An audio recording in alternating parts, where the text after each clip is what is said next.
And now, pushing 60, it is still an inspiration for me when I have a particularly difficult challenge ahead.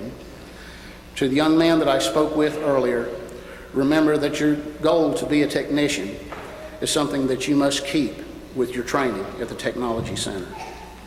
Keep it always in line as your ultimate goal, for if you divert your direction, you will recognize and correct your path, and you will adjust that path to your ultimate goal. Because we've learned over time, all of us, that the shortest distance between 2 points is a straight line.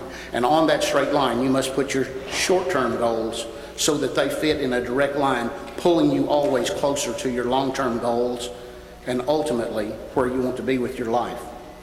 This is true for electronics technicians, it's true for lawyers, it's true for nurses or for any other profession. Find the things that are necessary and pursue them directly towards your ultimate objective with as few side steps as possible. Now, this works very well for people who plan their goals, but that is not often how many people achieve success. There are always ways of achieving success in life that surprise everyone around you. Sometimes you just need to find your niche and make it your own. I never planned to be a probation and parole officer, but when that opportunity was afforded to me, I found that I had an unusual aptitude, and it was an aptitude that has served me well for more than 2 decades. I want to tell you another story about a gentleman by the name of Joe. Now, Joe, of course, is not his real name. He's given me permission to use this story, and I've used it a few times in the past, but we're just going to call him Joe to respect his privacy. And having said that, I know someone will come up to me and say, I know who Joe is, and you'll probably be right. When I first met Joe was when he was released from a state maximum security prison.